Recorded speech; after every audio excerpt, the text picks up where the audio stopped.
Welcome to BIMT YouTube channel. BCom final year का आपका subject है प्रिंसिपल्स ऑफ मार्केटिंग। उसकी हमारी फर्स्ट यूनिट खत्म हो चुकी हुई है। आज से हम अपनी यूनिट सेकंड स्टार्ट करेंगे, जिसमें हम पढ़ेंगे अपना कंज्यूमर बिहेवियर के बारे में। उसका मीनिंग, स्कोप, नेचर, इंपॉर्टेंस सब कुछ हम पढ़ेंगे इसमें अपनी सेकंड यूनिट में। तो और कंज्यूमर बिहेवियर का रोल क्या होगा मार्केटिंग में, ये सारे कॉन्सेप्ट हम कंज्यूमर बिहेवियर के पढ़ेंगे अपनी सेकंड यूनिट में। आपको अब सबसे पहले कंज्यूमर बिहेवियर का मीनिंग करते हैं। कंज्यूमर बिहेवियर क्या होता है? कंज्यूमर बिहेवियर मींस किसी पर्टिकुलर मार्केटिंग एनवायरनमेंट में कंज्यूमर किस तरीके से मार्केट में कैसे रिस्पॉन्स करता है, किसी प्रोडक्ट के लिए उसका कैसा बिहेवियर है। क्या वो एक बार ही उसी मतलब किसी को अगर वो कोई प्रोडक्ट बताता है किसी को और वो साथ में ले लेता है, नहीं लेता है, क्या क्या फीचर्स देखते हैं, तो ये सब चीजें हमारे कंज्यूमर बिहेवियर के कॉन्सेप्ट के अंडर आती है। अगर हम प्रॉपर मीनिंग देखें, consumer behaviour is the study of how individual customers, groups or organizations select, buy, use and dispose ideas, goods and services to satisfy their needs। कि वो किस तरीके से किसी आइडिया को, किसी सर्विस को या किसी प्रोडक्ट को यूज करते हैं अपनी सेटिस्फेक्शन को, अपनी नीड्स को पूरा करने के लिए। ये हमारा कंज्यूमर बिहेवियर का मेन कॉन्सेप्ट है कि किन किन सर्कमस्टेंसेस में उनका बिहेवियर किस किस तरीके से होगा। Marketers expect that by understanding what causes the customers to buy particular goods and services, they will be able to determine which products are needed in the marketplace, which are obsolete, and how best to present the goods to consumer। Marketers ये कह रहे हैं, इसका मतलब ये है कि अगर हम कंज्यूमर बिहेवियर को स्टडी कर लेते हैं तो हमें ये पता चलता है कि कस्टमर कौन कौन सा प्रोडक्ट ज्यादा खरीद रहा है, किस प्रोडक्ट की और उसकी जो मतलब इंटरेस्ट है उसका ज्यादा है। तो उससे क्या होगा कि जो हमारे नीडफुल प्रोडक्ट्स हैं हम सिर्फ वही मार्केट में लेके आएंगे, जो नीडफुल फीचर्स हैं वही अपने प्रोडक्ट में लेके आएंगे। जो बेकार के फीचर्स हैं जो कस्टमर्स को नहीं चाहिए हैं वो हम अपने प्रोडक्ट को ही डिलीट कर देंगे, या प्रोडक्ट में से वो ऑब्सोलेट फीचर्स ही डिलीट कर देंगे। इससे क्या होगा, हम अपने ज्यादा से ज्यादा कस्टमर्स को सेटिस्फाई कर पाएंगे और उन्हें अच्छे तरीके से गुड्स को प्रेजेंट कर पाएंगे कि आपको ये चीजें आपको डिजायर थी और हमने ये चीजें फुलफिल कर दी। तो मार्केटर्स को कंज्यूमर बिहेवियर स्टडी करने से इन सब चीजों पे हेल्प करती है। The study of consumer behavior assumes that the consumers are actors in the marketplace। Actors means main consumers ही हैं जो पूरा मार्केट को डिटरमिन करते हैं कि मार्केट चलेगी या नहीं चलेगी। अगर हम कोई बड़े से बड़ा महंगे से महंगा प्रोडक्ट लॉन्च कर दें लेकिन उसकी कोई यूज ही ना हो, जैसे अगर हम यहाँ पर अपनी इलेक्ट्रिक कार्स ले आए, जैसे अगर हम 10 साल पहले ये सोचते कॉन्सेप्ट इलेक्ट्रिक कार्स का, तो मार्केट में ले तो आए लेकिन उसके कस्टमर्स कहाँ पे होंगे ना, इतने हमारे पास। जैसे अगर हमारे यहाँ पे फ्यूल स्टेशंस भी है जो हमारी गैस पे चलती है कार्स वगैरह, तो उनकी जो गैस पंप्स वगैरह है अब तो फिर भी बहुत अवेलेबल होने लग गए हैं, आउटडोर्स में किसी पर्टिकुलर सिटीज में होने लग गए हैं। लेकिन जब तक उनकी प्रॉपरली अवेलेबिलिटी नहीं होगी, इलेक्ट्रिक कार्स के चार्जिंग पॉइंट्स प्रॉपरली जगह पर नहीं होंगे, तब तक तो इस प्रोडक्ट को लाने का कोई लॉन्च करने का फायदा ही नहीं है। तो यानी हम कंज्यूमर्स की नीड्स, अगर उन्होंने प्रोडक्ट तो उनको कहेंगे कि हाँ हमें इलेक्ट्रिक कार चाहिए, तो इलेक्ट्रिक कार हमने ला के रख दी, लेकिन हम प्रॉपरली मार्केट को भी तो एनालाइज करना है कि हम इसे चार्ज कितनी जगह पर कर सकते हैं, कितनी कितनी देर उनकी बैटरी चल सकती है, किस किस सर्कमस्टेंसेस पे वो काम नहीं करेगी। ये सब चीजों के और भी हमें रिसर्च प्रॉपर करना पड़ता है और कंज्यूमर उस टाइम पर कैसा रिएक्ट करेगा।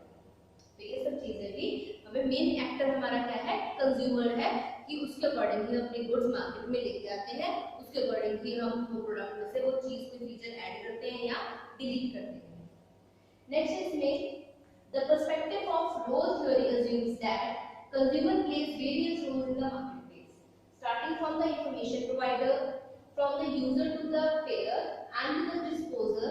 consumer plays these roles in the decision process। किसी भी प्रोडक्ट का हमने कोई डिसीजन लेना है तो सबसे पहले कंज्यूमर क्या मतलब करेगा, अपना प्ले करेगा कि फर्स्ट ऑफ ऑल वो क्या करेगा, डिसीजन मेकर में इंफॉर्मेशन प्रोवाइड करेगा कि हाँ हमें ये नीड्स है, ये रिक्वायरमेंट्स है। क्योंकि हमारी मार्केटिंग कब स्टार्ट होगी, जब हम identifying the consumer needs and wants कि उन्हें क्या चाहिए, तो वो इंफॉर्मेशन कौन देगा, कस्टमर ही देगा हमें। फिर सेकंड पॉइंट में हमारा क्या है, वो हमारा पेमेंट की वजह है कि वो हमसे कोई चीज खरीदेगा और हमें पेमेंट करेगा, इसलिए वो जरूरी है हमें। और थर्ड में क्या है, वो एंड में क्या रिस्पॉन्स देते हैं, बार बार आता है उसकी आफ्टर सेल सर्विसेज से क्या वो सेटिस्फाइड है या नहीं है, प्रोडक्ट से क्या वो सेटिस्फाइड है या नहीं है, आगे वो उस चीज को प्रमोट करता है या नहीं। ये सब चीजें हमारे लिए उसका रोल है मेन कंज्यूमर का हमारी एक मार्केट में। The roles also vary in different consumption situations. For example, a mother plays the role of an influencer in child purchase process, whereas she plays the role of a disposer for the product consumed by the family. अगर एक mother का role जैसे play अगर देखें तो mother क्या role play करती है, चाइल्ड को इन्फ्लुएंस करेगी, बताएगी कि तुम्हारे लिए ये प्रोडक्ट सही है, ये तुम्हारे लिए प्रोडक्ट सही नहीं है। लेकिन अगर हम ओवरऑल फैमिली की बात करें तो मदर का रोल प्ले करेगी, जैसे जैसे फैमिली कंज्यूम करेगी किसी चीज को वो भी कंज्यूम करेगी, डिस्पोज करेगी उसे। तो इस तरीके से वो भी एक रोल ही डिफरेंट रोल जैसे प्ले करते हैं, वैसे ही कंज्यूमर जो है सिर्फ एक रोल नहीं होता, उसके डिफरेंट टाइप ऑफ रोल होते हैं जो वो अपने पूरे अपने मार्केटिंग स्पेस पे प्ले करता है। फिर हमारे आ रहे हैं इसकी डेफिनेशन। अगर हम एंगल ब्रेकर एंड मैनसेट के अकॉर्डिंगली इसकी डेफिनेशन देखें तो कंज्यूमर बिहेवियर क्या होता है? Consumer behavior is the actions and decision processes of people who purchase goods and services for personal consumption. कि जो लोग goods and services को अपने personal consumption के लिए यूज करते हैं तो उनके क्या एक्शंस होते हैं, कैसा उनका डिसीजन प्रोसेस होता है, ये सब स्टडी करना इज कॉल्ड कंज्यूमर बिहेवियर। कि वो किन किन सर्कमस्टांसेस को के अंडर चीज परचेज करता है, क्या क्या उसके नीड्स हैं जिन्हें सेटिस्फाई करने के लिए वो परचेज करता है। फॉर एग्जांपल अगर रेनी सीजन है तो हर एक कस्टमर को या तो रेनकोट की जरूरत होगी या अम्ब्रेला की जरूरत होगी या फिर कुछ ऐसी चीज की जरूरत होगी जिससे वो बारिश से अपने आप को बचा सके। तो ये उन्होंने नीड उनकी है, और अगर हम उसे प्रॉपर्ली किस तरीके से डिसीजन लेंगे, उनका क्या है कि अगर उन्हें अम्ब्रेला से पेपर लगेगा तो उन्हें वॉकिंग मतलब अपने डिस्टेंस में जाना है या नॉर्मली वो जा सकते हैं तो वो अम्ब्रेला प्रेफर करेंगे। लेकिन वो डिसीजन रेनकोट का तब ले सकता है जब उन्होंने लॉन्ग डिस्टेंस पे जाना है, तो अम्ब्रेला को अकेले से कैरी करके लेके जाना मुश्किल है, इसलिए वो रेनकोट प्रेफर करेंगे। इसी तरीके से डिफरेंट सिचुएशंस में वो अलग अलग डिसीजन लेते हैं और अलग अलग प्रोडक्ट को परचेज करते हैं। तो ये उनका बिहेवियर है डिफरेंट सर्कमस्टांसेस के अकॉर्डिंगली। और हमारी एक और लॉर्डिंग बीटा के अकॉर्डिंग डेफिनेशन है, consumer behaviour is a decision process and physical activity which individual engage in when evaluating, acquiring, using or disposing of goods and services। कि इन सब एक्टिविटीज में जो कंज्यूमर अपना डिसीजन प्रोसेस प्ले करता है is called consumer behaviour. उस सब process को स्टडी करना इज कंज्यूमर बिहेवियर। अब हम इसके नेचर करेंगे। नेचर मींस इसके क्या क्या फीचर्स हो सकते हैं। फीचर्स, कैरेक्टरिस्टिक्स, नेचर एक ही बात है कि कंज्यूमर बिहेवियर किस तरीके का होता है। फर्स्ट है इन्फ्लुएंस्ड बाय वेरियस फैक्टर्स, कि बहुत सारे फैक्टर्स से इन्फ्लुएंस होता है। वो कौन कौन से फैक्टर्स हैं? Marketing factors such as product design, price, promotion, packaging, positioning and distribution। Marketing factors में हमारे ये सारी चीजें आ जाएंगी कि प्रोडक्ट डिजाइन कैसा है, प्राइस कैसा है उसका, प्रमोशन किस लेवल पे हुआ है, पैकेजिंग कैसी है, पोजीशनिंग कैसी है मतलब किस जगह पे अवेलेबल है, और डिस्ट्रीब्यूशन चैनल्स उसके कौन कौन से हैं। अगर हमें ज्यादा अमाउंट में चाहिए या हमें जिस टाइम पर चाहिए तो हमें कैसे डिस्ट्रीब्यूशन उसकी हो सकती है। ये मार्केटिंग फैक्टर्स है जो हमारे कंज्यूमर बिहेवियर को डिसाइड करेंगे, इफेक्ट करेंगे। नेक्स्ट है personal factors such as age, gender, education and income level. ये भी हमारे परचेज डिसीजन को इफेक्ट करेंगे, बिहेवियर को करेंगे। कि अगर हमारी एज, अगर हम बच्चे हैं तो हमें उस अकॉर्डिंगली प्रोडक्ट अच्छे लगेंगे, टॉयज वगैरह हम प्रेफर करेंगे या क्ले प्रेफर करेंगे, मतलब इस तरीके की चीजें करेंगे। मतलब एडोलेसेंस एज में है अपने तो हमें अकॉर्डिंगली अपनी आईपैड्स, फोन्स ये सब चीजें पसंद आएंगी। अगर हम अपने ओल्ड एज में हैं तो हमें उस अकॉर्डिंगली प्रोडक्ट्स ज्यादा यूज होंगे। कि हम अपनी बुक्स पढ़ रहे हैं, हमें गॉगल मतलब जो अपने स्पेक्स है वो चाहिए, या कोई भी अकॉर्डिंगली अपने टाइम को पास करने के लिए, गार्डनिंग हैबिट्स के लिए अगर उन्हें चाहिए तो वो चीजें हम प्रेफर करेंगे। इसी तरीके से हमारा जेंडर अगर मेल है तो उसे उस अकॉर्डिंगली उसकी बिहेवियर होगा, उस अकॉर्डिंग उसकी रिक्वायरमेंट्स होंगी। अगर फीमेल है तो उस अकॉर्डिंग उसकी रिक्वायरमेंट्स होंगी। एजुकेशन उसकी किस लेवल पे है, अगर वो पढ़ा लिखा है तो बुक्स भी प्रेफर कर सकता है या उस अकॉर्डिंगली चीजें प्रेफर करेगा, यूज करेगा। उसका बिहेवियर चीजों के लिए उस तरीके से होगा जब उसे प्रॉपर्ली नॉलेज होगी किसी चीज की। और इनकम लेवल, अगर उसके पास ज्यादा पैसा है तो वो महंगे से महंगा ब्रांड यूज करेगा, अगर कम है तो वो लो लेवल का करेगा। तो मतलब उसका बिहेवियर, ये सारी चीजें हमें पर्सनल फैक्टर्स हैं जो कंज्यूमर बिहेवियर को अफेक्ट करते हैं। फिर हमारे साइकोलॉजिकल फैक्टर्स हैं, जैसे हमारे बाइंग मोटिव्स क्या है, परसेप्शन क्या है हमारी, और एटीट्यूड टुवर्ड्स द प्रोडक्ट क्या है हमारा। ये सारे हमारे साइकोलॉजिकल फैक्टर्स हैं कि हमने क्या खरीदना है, हमारे माइंड में क्या बाइंग मोटिव होना चाहिए वो अफेक्ट करेगा। अगर हम खरीदना चाहते हैं तो हम खरीद ही लेंगे, जैसे मल्टीप्लाई बुक का बाय बुक खरीद लेंगे। और नहीं खरीदना तो सारी चीजों की खोज पड़ताल करके भी हम उस चीज को नहीं खरीदेंगे, क्योंकि हमारा कोई मोटिव है ही नहीं फिर हमारे परसेप्शन ऑफ द प्रोडक्ट, अगर हमारे मन में उसका परसेप्शन में एक थॉट, हम एक आइडिया बना लेते हैं, एक इमेज बना लेते हैं कि हाँ ये प्रोडक्ट ऐसा होगा, अगर हमने कोई अच्छा परसेप्शन बनाया होगा, गुड परसेप्शन होगा, तो हम उस चीज को ले लेंगे। नहीं होगा तो जितना मर्जी कोई कर दे, हमारा परसेप्शन चेंज नहीं होगा एक लेवल तक। उसी तरीके से एटीट्यूड होगा हमारा। फिर हमारे सिचुएशन फैक्टर्स है, जैसे फिजिकल सराउंडिंग है, time of purchase, social surroundings and time factor, ये सब चीजें हमारे क्या है, सिचुएशनल फैक्टर्स। फिर हमारे सोशल फैक्टर्स आएंगे, जैसे social status, different groups and families, ये भी हमारे कंज्यूमर बिहेवियर को अफेक्ट करेंगे। फिर हमारे कल्चरल फैक्टर्स आएंगे, जैसे रिलीजन, हमारा सोशल क्लास क्या है, कास्ट क्या है और सब कास्ट क्या है, ये सब चीजें भी हमारे कंज्यूमर बिहेवियर को अफेक्ट करेंगी। तो हमारे हमने इसमें क्या क्या किए हैं, marketing factors, personal factors, psychological factors, situational, social, cultural, ये सारे फैक्टर्स हमने लिए हैं जो हमारे कंज्यूमर बिहेवियर को, एक कंज्यूमर के कंज्यूमर बिहेवियर को अफेक्ट करते हैं कि उसका नेचर किस तरीके से। फिर सेकंड हमारा है अंडरगोज अ कांस्टेंट चेंज, कि जो हमारा कंज्यूमर बिहेवियर है कभी भी स्टेबल नहीं रहता, कांस्टेंट नहीं रहता, हमेशा ये चेंज होता रहता है।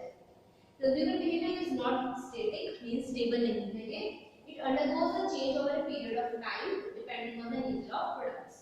For example, kids prefer colorful and fancy footwear, but as they grow up, as teenagers and young adults, they prefer trendy footwear, and as middle aged and senior citizens, they prefer more sober footwear.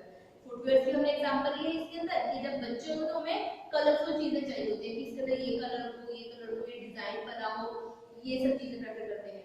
जब हम अपने teenage में आ जाते हैं या अपने adolescence में आ जाते हैं, तब हमें चाहिए होता है कि प्रॉपर जो ट्रेंड चल रहा है हमें उस अकॉर्डिंगली अपनी चीज चाहिए। और जब हम अपने मिडिल एज में चले जाते हैं तो हमें चाहिए कि सोबर सी चीज हो जो हमारी एज के अकॉर्डिंगली फिट हो। मतलब फुटवेयर की रिक्वायरमेंट तो हर एज में है, लेकिन हमारा बिहेवियर हमारे एज पर, हमारे हर चीज जो फैक्टर्स हम देखे हैं उस अकॉर्डिंगली चेंज होता रहता है। और भी बहुत सारे जो हमने पहले फैक्टर्स लिए हैं उस अकॉर्डिंगली हमारा बिहेवियर चेंज होता रहता है। फिर हमारा नेक्स्ट है इसके अंदर various from consumer to consumer, कि ये हर कंज्यूमर का सेम बिहेवियर नहीं हो सकता किसी प्रोडक्ट के लिए, सब कंज्यूमर्स का बिहेवियर वेरी कर सकता है, अलग अलग हो सकता है। कि अगर एक कस्टमर को फॉर एग्जांपल अगर हम टी की बात करें तो एक को ग्रुप बॉन्ड अच्छे से लग सकती है, एक को ताज अच्छे से लग सकती है, तो मतलब दो अलग अलग ब्रांड है, दोनों की अपनी अपनी चॉइसेस है, अपने अपने टेस्ट और अपने अपने प्रेफरेंसेस है, जिसको जो अच्छी लगती है वो उसी के अकॉर्डिंग उसका बेस्ट पॉसिबल अपना जो भी पॉजिटिव रिएक्शन होगा दूसरे की तरफ उसका नेगेटिव जाएगा कि नहीं मुझे ये पसंद नहीं है, मुझे तो ये पसंद है, वो कहेगा मुझे वो भी पसंद नहीं, मुझे ये पसंद है। मतलब कंज्यूमर उनका बिहेवियर चेंज हो सकता है।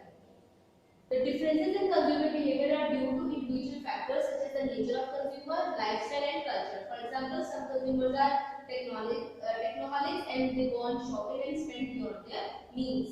कि जो होते हैं कि कुछ होते हैं टेक्नोहॉलिक्स होते हैं और कुछ होते हैं जो शॉपिंग पे जाते हैं, टेक्नोहॉलिक्स मींस जो ऑनलाइन शॉपिंग करते हैं, जो और जो कुछ होते हैं कि वो खुद जाकर शॉपिंग करते हैं अपने, वो ऑनलाइन चीजों को प्रेफर नहीं करते। फिर हमारा है various from region to region and country to country, कि डिफरेंट रीजन्स के अकॉर्डिंग भी कंज्यूमर बिहेवियर चेंज हो सकता है और कंट्री टू कंट्री भी चेंज हो सकता है, according to their climate conditions, according to their जो भी उनका डेमोग्राफिकल सिचुएशंस है उस अकॉर्डिंगली भी वो चेंज हो सकते हैं कंज्यूमर बिहेवियर।